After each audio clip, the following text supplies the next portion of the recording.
Right, okay. Thank you so much. So everyone has joined now. Okay. So we shall begin the proceedings. First of all, thank you so much, Mano and Ajith, for joining today for this very valuable session. And for all the participants joining from Colombo, good morning. Whoever joining from the other regions, good afternoon. I know there are a couple of people to join from other regions. We need to get back the screen, Myron.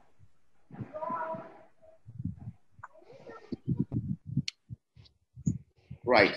So as a starting point here, thanks for joining the Strategy, Finance and Operations post-COVID-19 session organized by SLASSCOM's Entrepreneurship Forum. This forum's focus is how to help startups and scale-ups in the long run, how we can bring a sustainable economy, how can we help small to medium scale enterprises. With that kind of broader idea, we had this forum running for a few years, but this last few weeks, it brought to our attention that's very important. We focus right now on the problem at hand and help all our entrepreneurs and startups how we can do that. So SLASSCOM has organized in that, and Talk the Walks is hosting this session right now. Good morning to all of you again. Today we have two very successful and very prominent speakers with us. One is Ajith Kodagoda. Just to tell you who he is, he's not going to his qualifications, all of that, but I just want to give you some background of what he has been doing last 30, 40 years. He has been in Fiji Islands operating from 1992 to date.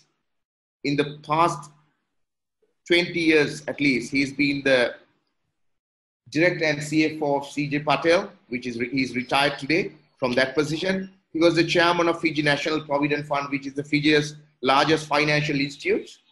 And then he's the retired chairman of Inland Revenue of Fiji.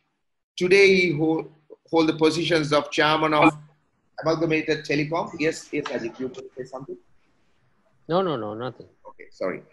He's the chairman today for Amalgamated Telecom Holdings, which covers multiple Pacific islands. And then he's also the chairman of the Biosecurity Authority of Fiji, and he's director of HFC, the local bank in Fiji.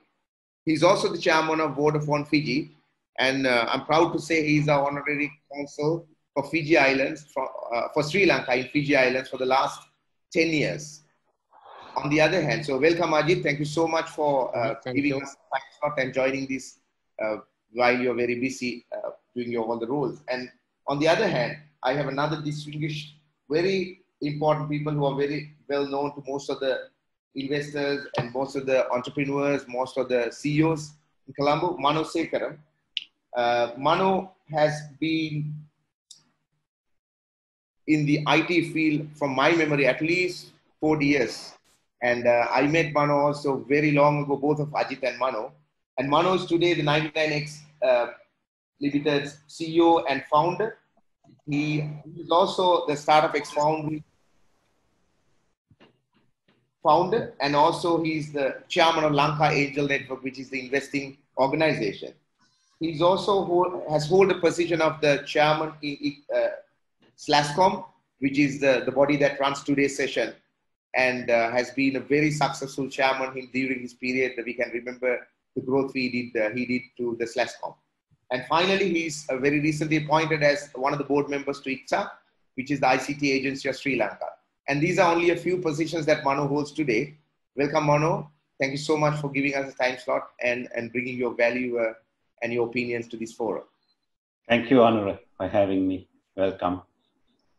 So to begin the conversation, I would go straight away to Mano, asking Mano, give us your perspective of the current situation. Give us your perspective of the post-COVID-19 situation. What has happened? Okay. Good morning, everyone. Good morning, Ajit. Thanks, Anura, for this opportunity. Good afternoon. Yes, for some of us. I think if you look at about this pandemic, right, I think it is very evident there is nothing called a global disaster. right? And it has affected everyone. World has not been competent to prevent such a big scale of pandemic. Countries were not prepared. And as we stand today, right, 2 million people are affected, and any resolve of this issue will take 12 to 18 months, depending when the vaccine will be available. 70 million people in US have lost their jobs. And from a business perspective, this notion of world is flat, globalization has taken a beating, right? And to source at low cost locations around the world and have supply chains right out the world is no more true. It's not global. Everybody is talking about local. For me, technology will play a major role, connecting businesses, governments, and etc. even more before. And cash will be king in the short term. And personally, I think a lot of things have changed for us. The way we consume, where we live, hygienic standards are very high, and we will focus on health and well-being, and community bonds have been strengthened. So the post-COVID world, as we will discuss today, will be, for me, it will be driven a hell of a lot through technology. And there will be a shift. Countries will shift towards being local. So we will see self-reliance, self-sufficiency in food and health. And there'll be a lot of de-risk of supply chain. And we will shift towards localization. So that's my basic take on this. But I think this is the beginning. Post-COVID world will be completely different. This is a very significant moment in our history. This will go on for me 12 to 18 months before we could see any stabilization to pre-COVID times. Okay. Right. Thanks, Mano, for your thoughts here. Ajith, I'll turn to you. What's your perspective? Yeah, I tend to agree with almost everything Mano has said. But for me, I'll talk about the negatives and also some positives because of this. Obviously, the world has never ever seen in the books of history. This will be written as a key event. Because this has affected all the countries, all stratas of societies, rich, poor, black, white, Chinese, caste. It really didn't matter. It has affected everybody. And suddenly, and while I agree with Mano, probably the disease itself will have to be controlled via a vaccine, which may be 18 or 24 months away. I don't think the economic repercussions would get resolved that soon. Particularly the poorer countries, because for them to get out of this will take much more than 2 years. On the positive side, I think a lot of people have become more creative. A lot of people have started spending time with their family, with their loved ones, and then people have started growing their, particularly even in countries like Fiji, people have started growing their own food. There are garment manufacturers who have now started manufacturing masks. There is a big liquor and a beer company in Fiji. They have now diversified into making hand sanitizers. So there are positive things too. But the economic fallout, particularly for poorer countries, and I can tell you Fiji will really suffer. I can't really see Fiji getting out of this. 40% of Fiji's economy is, the GDP is accounted by the tourism, particularly out of Australia and New Zealand. So nobody is traveling. The airline is closed. The airport is closed. All the hotels are closed. On a positive side, this will also make the government think that we can't put all our eggs. Economy has to be diversified, particularly island economy. There are other things we can do as a country. We don't have to necessarily rely on tourism. There are other things. There are exports. There are good local products. Fiji is a country which actually don't use any chemicals, or all their produce and vegetables are all really fresh. There's nothing, no chemicals added, no fertilizers. So Yeah, so there is good and bad, but the economic fallout, like Mano said, the many, but again, coming back to Fiji, all the small scale businesses, the bigger hotels are gone out of business. Many big brands have closed. So it will be a real challenge. But then again, I've seen in news in Sri Lanka, there are young people who have actually started, coming up with masks, specialized masks. I saw robot technology being used to deliver food and medicines inside. So the creative part of people, particularly entrepreneurs who are staying at home doing nothing, they will start also coming up with new ideas and developing new things, which is a good thing.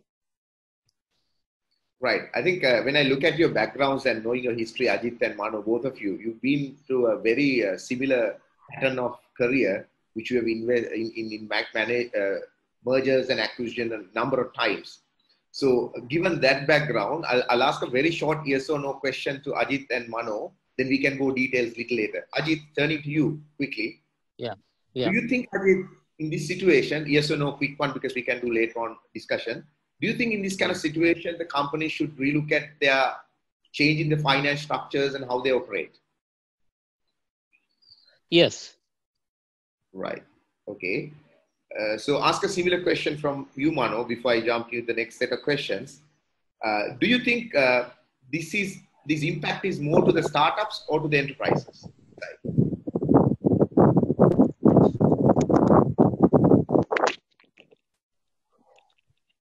Mano, did you hear me? Looks like you're mute. I'm sorry, Ajith. Anura, it is to the enterprise. I think the impact is more to the enterprise. Right.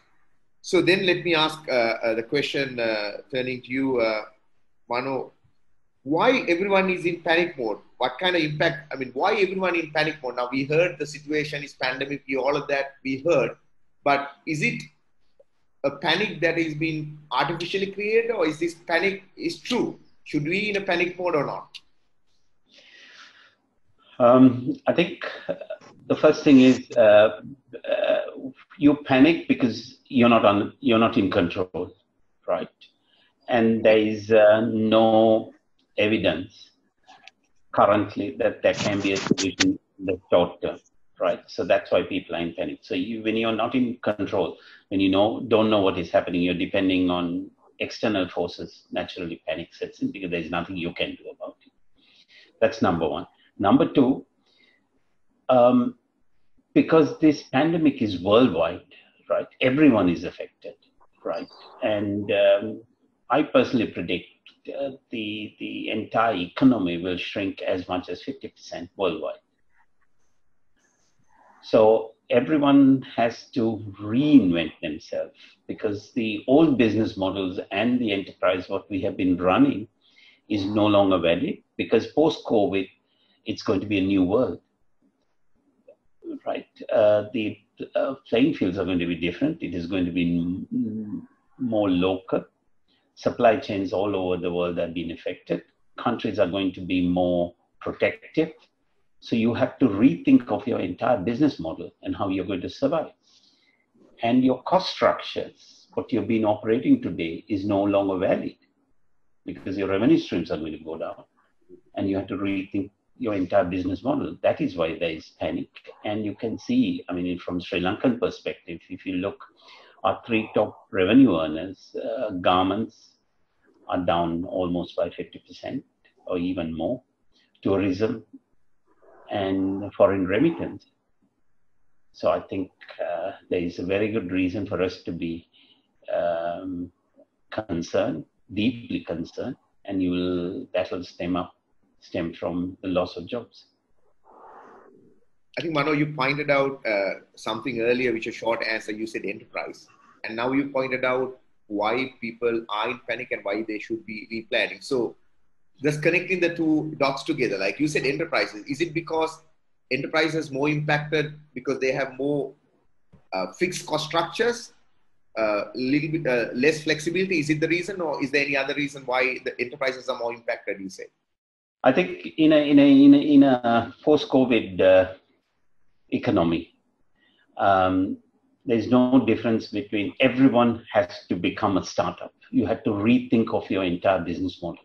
You have to be nimble, you have to be agile, and you have to have different cost structures. You have to be very frugal. So I think for enterprises, matured enterprises, including my company, for us to, because we are sitting pretty on a mature business model now, for us to rethink, right, and think like a startup, because the people who will survive this post-COVID are the people who are going to start new business models or drastically change their existing business models, even if you're in a growth industry like health. So I think everyone needs to do. That is why enterprises are much more stressed, because they have borrowings, they have investor money, they have massive staff. For a startup, it's easy. They're much easier than an enterprise. They need to realign themselves. They have to pivot. They're small, they're nimble, and then they can react fast to the market than the enterprises. Right. So basically what you're saying, Mano, is a reset. It's a reset button for most of the enterprises, because I think there's a saying that I say, think enterprise, but execute startup mode. I think this is what you have to think of. Reset button. I think that's what you're saying. Yeah, it's not only execute startup mode, but I also think of new ways of doing business, right? You have to come out with new business models and look for new opportunity. And execution is, of course, important, but the whole thinking has to change of an enterprise. Right. Thanks, Mano. So I'll turn to you, Ajith, now. By the way, just to remind guys, you can use the chat session on the Zoom, as well as there's a Slido number. If you're familiarized with Talk the Walk's earlier session, we used Slido as well. So both platforms can be used to post questions. I can see some of the messages are coming onto me. So after about few minutes, I'll start picking up questions from audience as well. So please send them to the Zoom session as well. Ajith, there are two camps that I found last 4 to 5 weeks when we speak in the CEO, particularly the CEO community.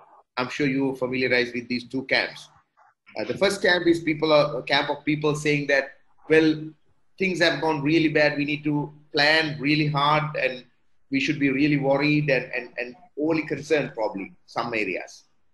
There's another camp of people saying, look, it has only 1 month, maybe another month. We have reserves. Why should we worry about it? Let's continue. Let's not worry about it. Let's not change anything. Which camp you belong to and why? Or the previous camp, obviously. I don't think it's going to, I mean, we all know realistically, we like to think it will be over in 1 or 2 or 3 months. It's not going to. So we have to be worried. We have to manage our fixed costs. Cash is king at this moment. Debtors will not start paying. So it's the whole, and quite unlike some other incidents, the manufacturing sector, the logistics, the distribution, the travel, every single sector of the economy. And if you are running a larger enterprise, then, and like Mano said, for a small scale operator, switching off the fixed overhead is very easy.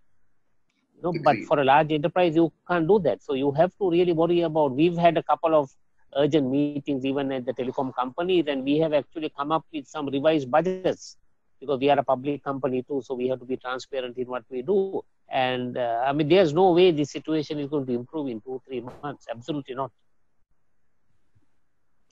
Right. I have a subsequent question coming to you related to that, but I'll hold off that for a while. Probably any one of you can pick up this question.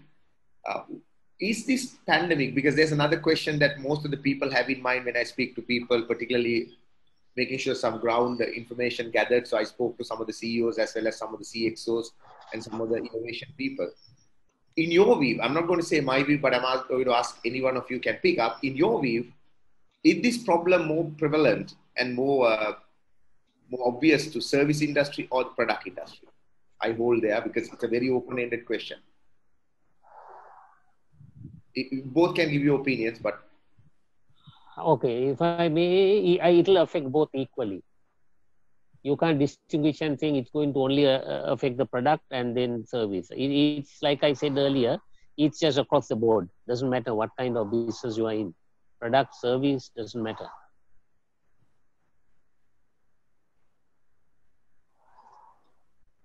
Mano, anything you want to add to that? I tend to think products will be affected more than services because for one reason, we're going to see more online services, right? And if you're delivering a service, you still have a chance to have contactless ability to service without contact in most, I won't say most, but majority of the industries. Products, the way we are going to consume products are going to be different, right? If you look around, we will basically, all the non-essentials will go out. And right. the whole thing is, we will, if you really think other than basics, the other parts of products, probably in the next 2 years, you will have a massive reduction of consumption of physical goods. That's what I feel. Right. So taking, we come to a very good junction here, is talking about one side is the, correct me if I'm wrong, Ajith and Mano, one side we're talking about, on one side of the coin, there's a lot of impacts. And I think people are getting into panic just for the sake of getting panic because only seeing that impact. The other side of the coin is number of opportunities coming up.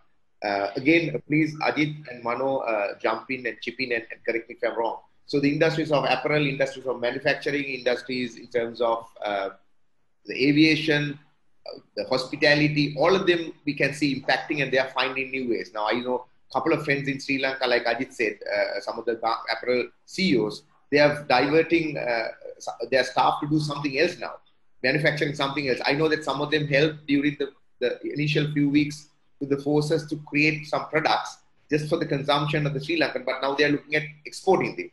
So changing their thinking, that's one side, how people have thought creatively, but definitely there are a few industries that you said is impacted.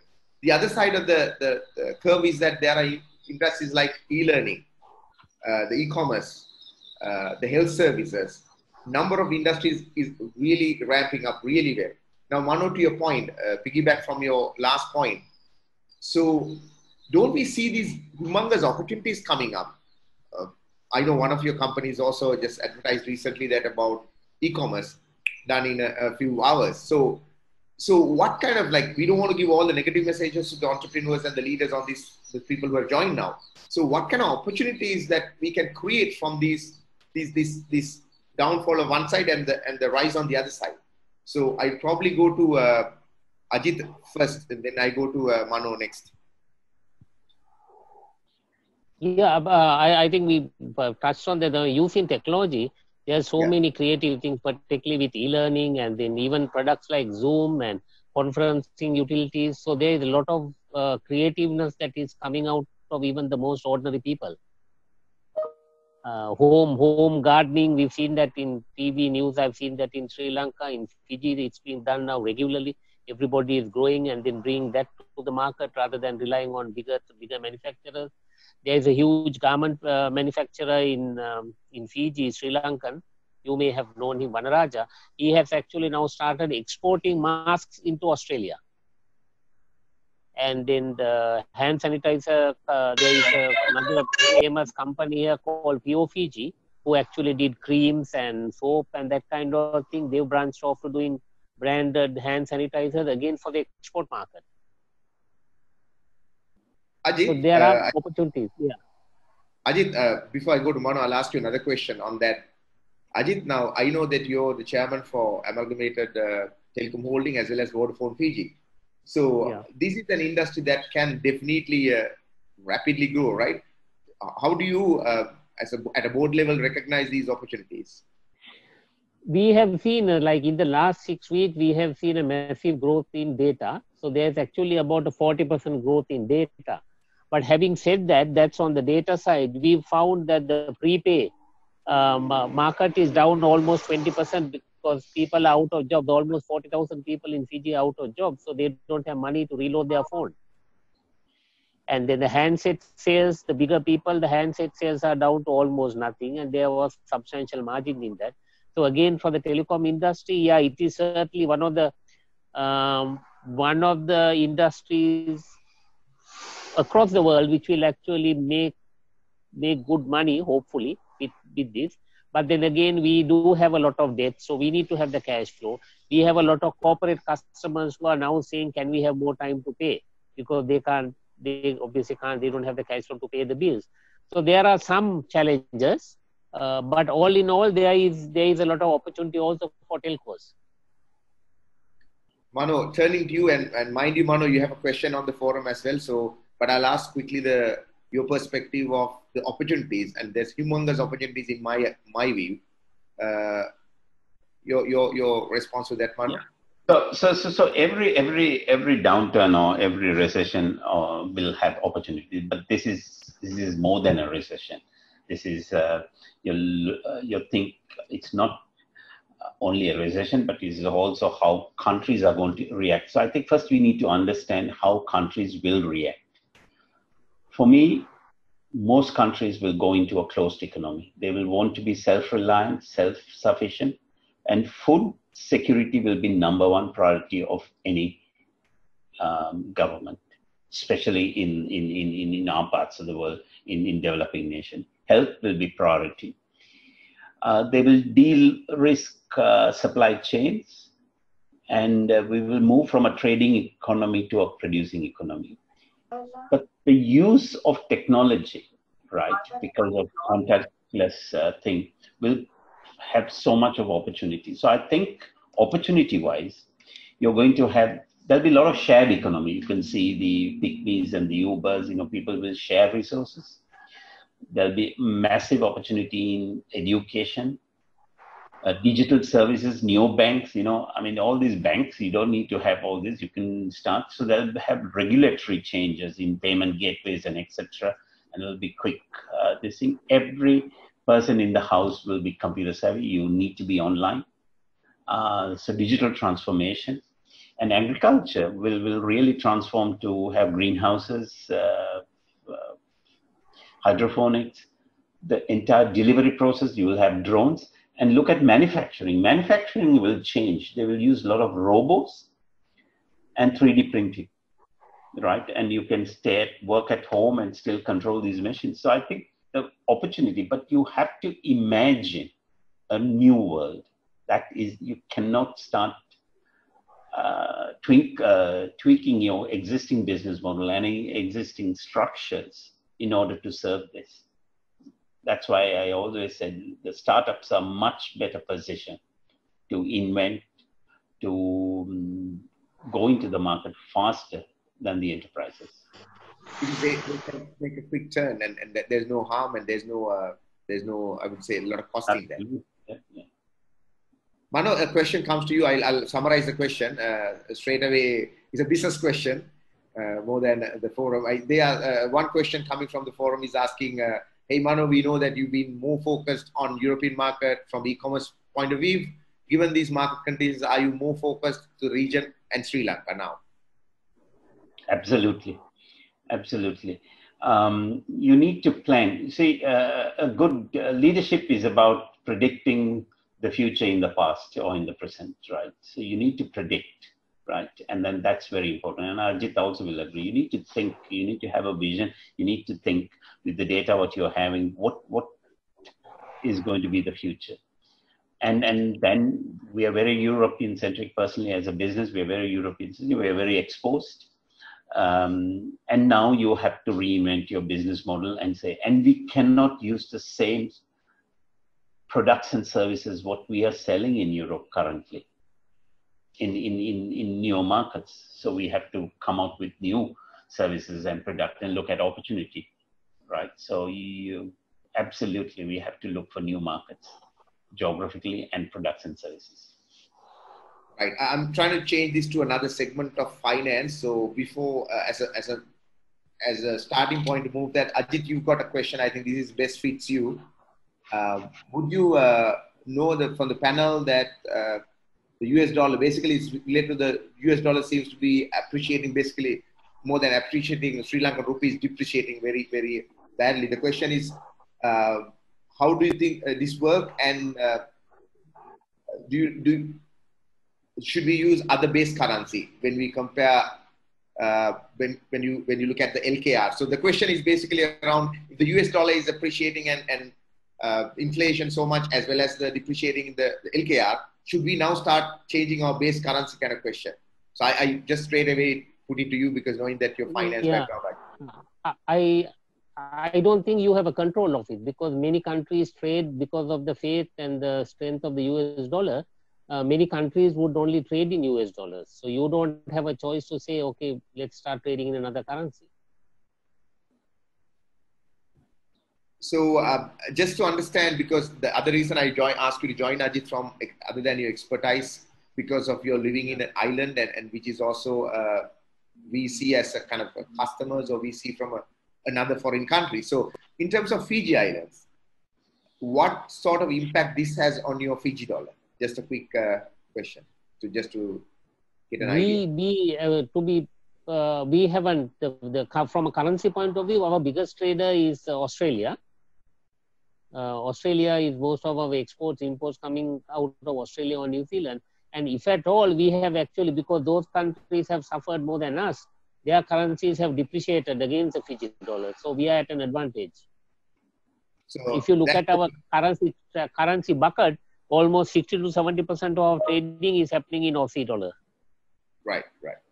So the reason I brought that point, Ajith, is that just to understand in this forum, it's always just give the positivity of there are not every currency is impacted. So there are some countries are benefiting. So that's another very good point I want to bring to this forum. Yeah. Changing to a different set of questions. Now we look at the strategy. So strategically, what we are saying is company needs to understand, correct me if I'm wrong again, Mano and Ajith, you may have strategies, but you have to revisit them. You may have already executed a plan, you may need to revisit it. You need to find ways of thinking differently, like startups, every enterprise. And that's where we look at right now. So it's not saying that you must or you should not, but you should be open, you should be flexible, because the conditions are changing. Now, looking at the problem of an enterprise, particularly the established medium-scale enterprises, they today face as a cost problem. They today face as the investors and probably the financial institutes that they're dealing with, looking at their business very, very critically than ever. Now, in these kind of scenarios, people need to keep the cost down. What options we have? What kind of areas a leader should look at, a CEO should look at in terms of, particularly on medium scale enterprises. I first go to Mano, because we have been very open about it in the industry as well.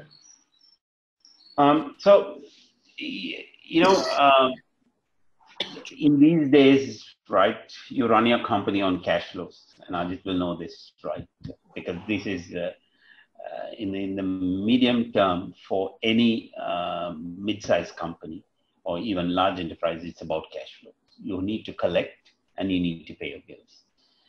And you have to do scenario-based, right? You got to say, what if my revenue goes down by 30%? How much will I lose? How much do I have the cash to pay? The first thing you start doing is to look at all your variable costs, right? And start managing your variable cost, because your fixed cost is already there, and especially labor, there is little room what you can do. You start focusing on your variable cost. And what's important when you start looking at your variable cost, right? You focus on the operating model what you're having, right? If all your workers are at home and delivering services, why do you need building? Why do you need physical this thing? So you have to start thinking of a different business model, delivering your services or your products or having your supply chain. So I think that so it's two facets, right? One is to rethink while you're doing your cash flows and trying to balance, right? And look at every aspect, because you need to reduce costs.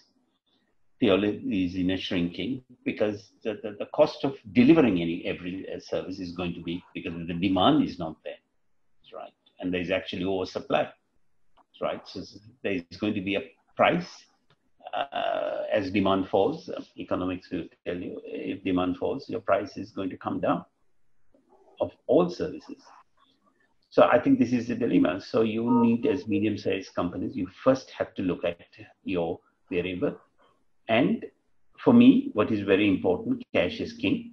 You need to conserve cash and generate cash, right? That you have enough cash to go through this period. Right, Mano, if I add this one, let me know whether you agree or disagree. I think in terms of fixed cost, also there is a room for, I'm just giving this advice because not many understand or trying to comprehend the situation. So maybe there are situations we can look at things in fixed costs in terms of fixed costs, the rental type of things which are costing people a lot. Look at that. Those opportunities are also there to negotiate and look at that kind of, as well as the services like some of the communication cost example, or maybe the licensing or different vendor costs. You can look at that as well, I guess. Yeah, very important. So your rent, all your licensing, whether you can use open source in terms of your platforms. Your electricity will come down, right? Because you're not using premises, right? So you have to look at your costs, all your variable costs, and try to, because your operating expenses has to come down, right? And then prepare for a different world where consumption is going to change, and you need to have a different cost structure. That's very important. Ajith, another number of questions coming now, one after the other. So I stopped my question now, taking questions from the forum one by one. So all these are coming from the forum. Ajith, now there is a lot of hoo-ha and a kind of discussion at CEO levels, at board levels, reduction of salaries also as an option. The forum has a question. First of all, the 40%, 50% reductions are announced by different organizations, which I'm not going to call out here. The question is basically asking, is this legal? Now, I'm not going to say my opinion, but is it legal? And how can companies do these kind of things, and where draw the line? Ask the question again. The question is about reduction of salaries as part of the cost reduction. Many companies are looking at voluntary and requesting voluntary reductions from employees and announcing salary reductions, percentages, different things like that. The question is this legal, and where to draw the line? Unless it is voluntary, it can't be legal. If you have a contract of employment which says you have to be paid X amount of dollars or rupees or whatever it is, then you need to. If you're doing the work, if you're unable to come to work, that's a different story. But if you're delivering the services that you're employed for, and if you're not voluntarily sacrificing your pay, then you can't. It is illegal for an employer to go and say, look, from tomorrow your wages are going to come down 20%. And also, from a personal point of view, I think salary reduction of your workers should be the last element. At this time, you must show your workers that they are important to you. And for the average worker, getting food on the table is the most critical thing. I mean, that's where if you can't afford to bring food to your, that will create other issues. Yeah. So, and the right thing I think to do is, I've seen all these places where, you know, people who are paid millions of dollars a month have said, oh, yeah, well, even the directors are taking a 20% salary cut. I don't think that's setting the right example. Because your workers are important. You are surviving because of your workers. You won't be a director, you won't be an earner. So I think you look at, like Mano said, you look at all the areas which can be controlled, managed from a cost point of view. And the last thing is whether you really want to dismiss employees or you want to cut their wages. Because you do want their loyalty and you don't want to lose the good people. And one day when you come out of this, you want to have a loyal set of people, not people who think they have been just used and then dumped when it suits. Thank you, Ajith, for your opinion on that. And now there's another question I want to ask, probably turning to Mano. Mano, when you look at the tactics in terms of getting, now I'm looking at this, say, we've got a situation, we manage that, we're looking at our strategy, tactics, everything. But we got to get our paying customers going. I mean, ongoing basis, paying our bills. So what kind of tactics we could use to A, keep them happy, retain, and B, like, I don't know, upselling, cross-selling, they're all there. But the question is not about selling more. Question is what kind of tactics we can use. And the other thing is that, is it a good opportunity for us to ask our customers and convince them to make more shifts of their work to this side of the world? So I think, Arun, you have to understand one thing. You can't wake up in the morning and say, look, I want to make my customers happy, right? If you're not been making your customers happy as a business for the last few years, your customer is going to. So it's everything, and this is a very good lesson, right? For people who run enterprises and also people who work in enterprises, both. When a crisis hits, what do? You basically reap what you have sown, right? If you have been a fair employee, your staff will rally around you during difficult times because you have looked after them and you have created an environment to become a great place to work, right? It's all about leadership credibility, right? Companies who will survive through this, who have absolutely fantastic ethics, right? Who have built very good business values and who have really delighted their customers. It's about relationship. So I think that is the platform, any one thing you're going to do, right? But coming specifically to your question, is by now, if you are dealing on a B2B basis, right, or even B2C, you need to know which segments your customers are coming from, right? And if you have customers coming from the travel industry or from the hospitality industry, there's very little you can do to provide them anything more, right? Because they're running out of cash, right? It is a domino effect, right? By now, I think every company should know which segments which business segments your customers belong to, right? If you're B2B or your consumer market, right?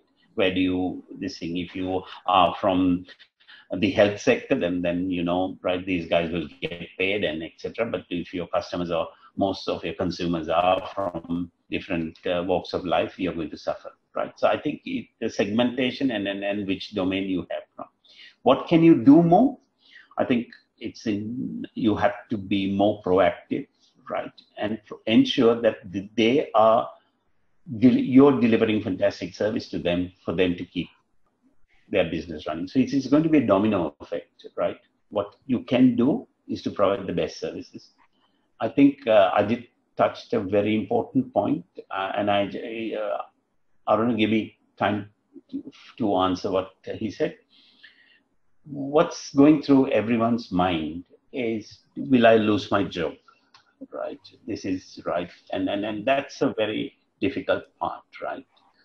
Will I get a salary cut? How am I going to manage? Because if enterprise, I think I see questions also, if enterprise reduce, what is going to happen to us? I think as leaders, your number one priority is safety of your people. Number two is empathy, right? Okay, because they have worked for you for years. They have a different cost structure, and suddenly everything hits. And what do, right? The last thing you want to do is to let someone go, right? That's every enterprise. I mean, I think everyone wants to save their jobs. And it's not only me, everyone, right? If you're honest in business, that is what you want to do, because it's a tough thing. Like Ajith said, you have to bring food to the table, and where would they go? So I think, but you need to involve your staff in this process. This is very important. You have to be more transparent than ever before, right? You have to be honest. You have to involve them and get them participated in how do we save the company? What is that we need to do, right? right? And you have to be sincere about it, right? You have to be sincere.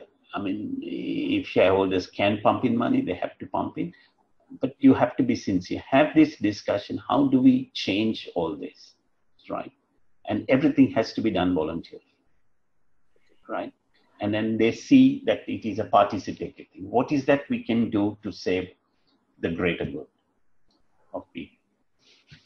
Great, Mano. I think you answered two more questions I was having in that one question I just read out. How do you manage the negativity and how do you motivate the employees? So, I think. Yeah, I think, yeah, but I think it is both ends.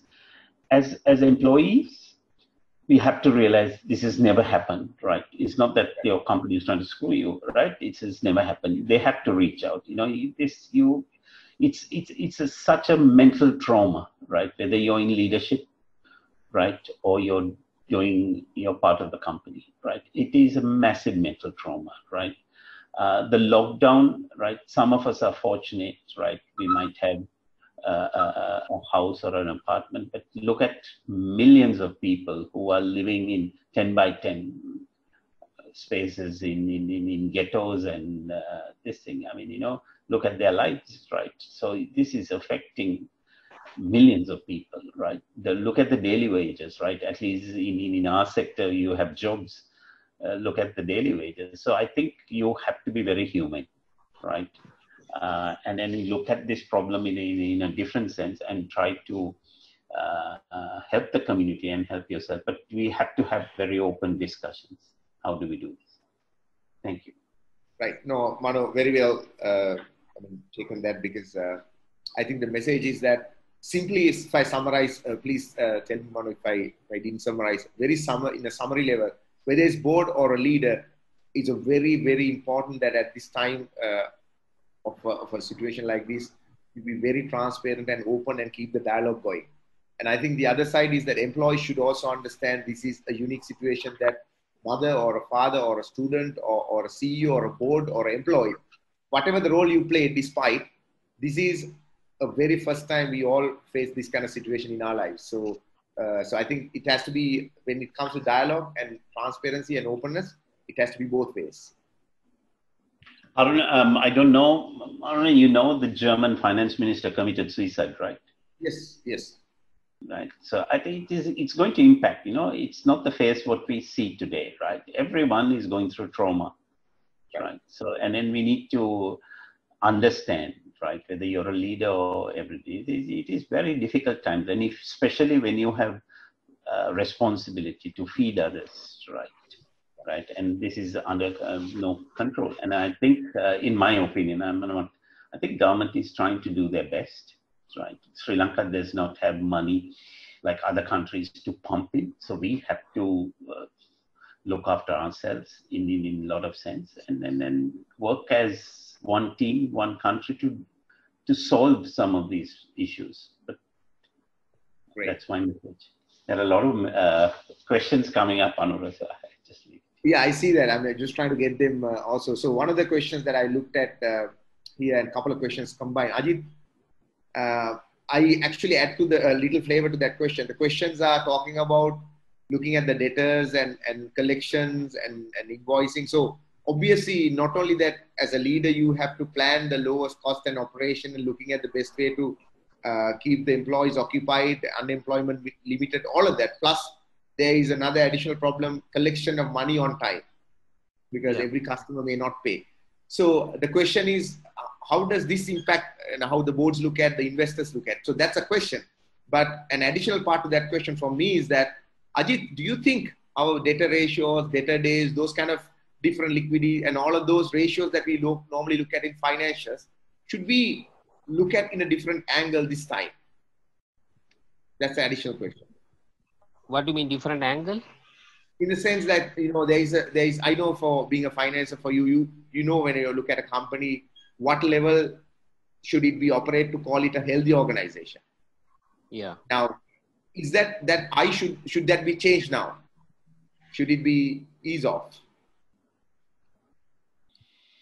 I still don't understand where you're coming from. I mean, who's looking at it? I mean, so when you look at the investors, Yeah, investors I, and I don't think so, Anura. yeah. Because if somebody invests, I don't think anybody is going to invest under the current circumstances to start with. Yeah. Nobody going to put money in some of these companies. But I know that Australia has just announced, because as you know, in companies, under the new Companies Act, every year we have to, as directors, we have to give a thing called a solvency certificate. We have to certify as directors that the company at this time, in our opinion, is solvent. That is an absolute must at the end of the financial year with the auditors. But at least in Australia and New Zealand, the Australian Institute of Company Directors have made submissions, and the government or the Register of Company, they have actually allowed until further notice that solvency certificate is not essential. Okay. And directors will not be held liable if that earlier, like last 2 years, the solvency certificate is absolute must. And if we give, if we look at a company and we say we are unable to give that certificate, it is actually illegal. You have to give a solvency certificate at the end of the financial year. But they have now waived off that requirement on a temporary basis. So you can actually trade in spite of being insolvent. Earlier that you can't. If you are insolvent, you can't trade. Okay. Anura, Right. I'd like to take one of the questions here. It's about fashion retail fashion. Yes, I was going to ask the same thing. Yeah, I think this is a very good topic. And who people who are in fashion and especially retail. As I said, one thing at the beginning, we need to think how we will consume will change, right? And this is, you really have to understand consumer behavior post-COVID, right? If you're going to work from home, right, how many clothes do you need, right? I mean, I personally, I like clothes, and I have used 3 or 4 shirts for the or 2 t-shirts and 2 shirts for the last 3 weeks in lockdown, right? And if your social contacts are going to diminish, you're not going to go to events, the retail fashion industry is going to really suffer, especially high-end brands, right? Because you don't need to consume. And where people will consume will change. Number 1 will be food, right? Number 2, health. Number 3 will be connectivity. You will pay more internet and online services bills, right? So I think your entire way of living, your expenses as an individual will change. You will want to move out of flats and live far away, right? Because you can still work from home or being able to do certain things locally. So I think we need to really look at the way we consume, right? So you need to pivot very fast to change that. Yes, still in clothing, there would be demand for medical staff, industries, apparels, face masks. So I think it is very important. You really need to look at this. Just one point on this. I was listening to someone who was Find My Fare, right? If you were selling airline ticket, you have to pivot so fast. You got to say, I will find your food, right? That is a type of nimblity you need to start immediately thinking. That's why I think startups will survive if you have the right attitude, right? They have the platform, and they need to look at new opportunity and take that opportunity. Right. It's another question that I think now looking at I know there's a limited time now, about another 5 to 7 minutes that I'm looking at running this. So looking at that, I'm going to take some of the government type of questions coming up here. So I'm combining with a question here. So both Mano and Ajith, from your perspectives of the 2 different economies, what kind of role the government should play in helping the enterprises? What kind of, Ajith, you talked about insolvency certificate, etc., some of the things, but what else governments are encouraged to look at these type of situations to help the enterprises? Probably I'll start with Ajith and then turning to Mano. Different.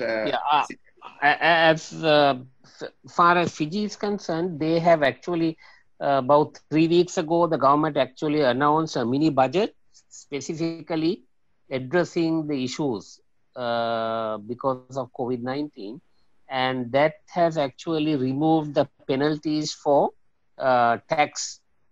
delayed tax payments, and they have given people extra time to pay the corporate tax and VAT payments, etc. They have also removed duty on all medical implements, including sanitizers and masks and all that. They have removed all that. And they have also allowed the lowest sector of the economy. They have also allowed, I think, Fiji $1,000 payment. I would just one payment, that's it. So basically, all the tax penalties are out. They have given time in addition to the penalty. They have also given more time to pay your taxes, and they have also announced a 300% tax deduction for donations made for social services, specifically done by companies to help with COVID-19. So if you have bought masks for $500, you get $1,500 off your tax bill against that. Right. Mano? Yeah, I think it's a good question. How should government react, and how should they help enterprises, and more so small to medium enterprises, and then the daily wage earner and this. So I think it has to be, in my opinion, in terms of labor laws and etc., must be an open discussion, right? Okay, we have labor laws which protect our employees, right?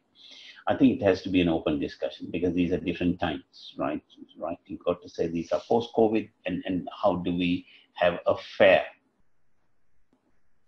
way of dealing this? Because the objective must to save every job, right? How do we do it fairly, right? It's not to crash. And so that's why I said you have to have a lot of transparency. You can't make money and go and throw your people out, right? You can't do that. So it has to be a very fair thing. That's number one. So I think there's a lot of discussions what can be done and how does government help this. But I think fundamentally what is important for government, and hope every government will do, and is to give opportunity, right? I am 100% for banning of non-essential items coming into Sri Lanka, right? Create employment, jobs in agriculture, in health sector, and get these industries which are being affected to recalibrate and give them opportunity for new opportunity. Because in the health sector there are enough and more jobs. So how do we get from people from the tourism industry to fulfill in those gaps, and especially Middle Eastern workers coming back? So I think you need to protect your own economy, right, and generate new opportunity and give it to the enterprises or to medium-scale companies. I mean, I last time I also spoke about one thing, right? Look at cooking oil, right? We import so much of palm oil, so you make a tariff or you ban palm oil and allow small to medium enterprises to make cooking oil, which is coconut, virgin coconut, and start thinking of how do you, because your primary objective must be to create more employment, because there's a massive employment downfall. Right. Thanks, Mano. Actually, that answered part of the question here on the imports restrictions as well. Thanks for covering that, Mano. But Mano, there is the question that goes to you now, which has come previously also to in a different forum, I remember. But because of your ICTA role, I'm asking this question. Now, in terms of particularly on the IT, the enterprises, companies, considering the startups that are coming right now and looking at a lot of opportunities and changing their way to, make use of those opportunities. Now, should the government of Sri Lanka particularly look at changing some of the policies to give more preference to Sri Lankan vendors, Sri Lankan companies? I think, Anura, this is, I think it goes without saying, right? right? I don't want to name an enterprise because as a board member and deputy of ICT, I have to be careful. I recently saw a government enterprise asking for an upgrade of $17 million to pay to a foreign company. This is software, right? This is ridiculous, right? We need to use local companies. Every government job, whether it is IT or anything, has to have 90% local content, right? If you can't have that, right? You have to have majority local. This is the time, that's what I said. Government, this is the time you have to be Sri Lankan and buy Sri Lankan and help our startups, especially our startups, because I think they are the ones who will benefit and who will be much more easier, nimble, and their cost structures are important, because the only one of the ways we can get out of this post-COVID is to create more entrepreneurs. And I think this is a great opportunity to do that. Right. I think on the series of questions, the last question, Ajith, to go to you. This is again relevant to, thanks Mano, by the way, thank you so much for very openly and honestly in all the forums that I've been seeing, very honestly saying that. Ajith, turning to you, considering your diplomatic mission that you are in, what is the role you think the diplomats have, particularly helping the industries, startups and medium scale enterprises to grow? What kind of role that they should play, diplomats should play helping this situation? I think wherever possible, we should promote our own country, both in terms of encouraging tourism and also, for instance, we actually buy the company CJ Patel, as you know, we continue to buy tea from Sri Lanka. That's the biggest brand in. So each diplomat or each diplomatic agency should start promoting their own country, both for services and also wherever possible goods. Right. Before I summarize the session, because now we are a little over 1 hour, so I've seen some of the questions related to the pay cuts and all came that was answered earlier. So Mano and Ajith, to wind up, what is your thought, like established leaders and enterprises, like you both in today? You both I see as very established leaders and working in very much established organizations. What is the role of you to help the startups particularly? Because our SLASSCOM forum focus is here right now. We've spoken a lot of topics, but we had a little bit of focus on startups, and a number of times I heard both of you address that. So what is the role as individual leaders and your knowledge and everything? How do you collaborate? How can you help the startup or enterprise startups? So I think this is the time we need to help the startups, right? And I'm always available, right, through SLASSCOM to give advice, right, whatever, whenever they require, and being able to look at their business model and give them our 2 cents and say, these are the opportunities, this is what you have to go. Yep. And I personally feel, I run an angel network, right? We raised 100 million. I personally feel there is still investor appetite, right? But you come and tell me, look, I want to make shoes and designer shoes and then I sell it, it's fine. But if you come and say, look, I'm going to focus on building this unit where you can spray yourself before you enter a building, right? This cube, right? You think any investor won't invest? They will invest, right? So I think it's still the idea and who the person is, right? So I think there is opportunity and there is money, right? I wouldn't say all this thing, there might not be, but for good ideas and for good entrepreneurs, there is money. But you have to pivot, you have to think of the opportunity and make. That's the only way we will fight this post-COVID economy, right? You have to remain positive. And I think, I have said this, right? These tough times don't last. It's only tough people last, right? Okay, so you have to be very positive, right? You have to look at the opportunity, but you can't be foolish. You need to know what is exactly happening. You can't close a blind eye and say everything is taken control, right? 70 million people out of jobs in US. And if US economic crashes, we are the biggest one of the biggest trading partners of Sri Lanka, right? So,